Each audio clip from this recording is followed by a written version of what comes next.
Hi friends, முருங்கைக்கீரை வச்சு ஒரு சூப்பரான மிளகாய் சாம்பார் பண்ணலாங்களா? முருங்கைக்கீரை அறுவடை பண்ணிட்டு வந்தாச்சுங்க. தேவையான அளவு துவரம் பருப்பை வந்து வேக போட்டுக்கலாங்க. நல்லா கழுவிட்டு மஞ்சள் பொடி, பூண்டு தேவையான அளவு போட்டு நல்லா வேக வச்சு மசிச்சாச்சுங்க. கருவேப்பிலை உடச்சிக்கலாங்க. தாளிப்புக்கு எண்ணெய் விட்டுட்டு கடுகு போட்டுக்கலாம். நல்லா கடுகு பொரிஞ்சதுக்கப்புறம் பெருங்காய பொடி சேர்த்துக்கலாங்க. அதுக்கப்புறம் வரமிளகாய் சேர்த்து நல்லா பொரிஞ்சதுக்கப்புறம் கருவேப்பிலை சேர்த்துக்கலாங்க. இதுக்கு டேஸ்ட்டே இந்த வரமிளகா வதக்கலாம். சின்ன வெங்காயம் வந்து நம்ம கார்டன்லேருந்து அறுவடை பண்ணதுங்க. தக்காளி சேர்த்துக்கலாம். தேவையான அளவு உப்பு சேர்த்தோம்னா நல்லா மசிஞ்சு வருங்க. சீக்கிரமாக குழஞ்சி வெந்துடும்.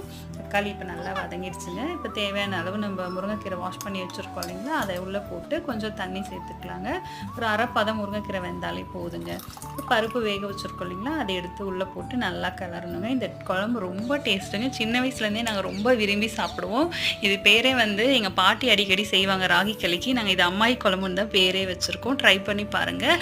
தேங்க்ஸ் ஃபார் வாட்சிங். பாய்.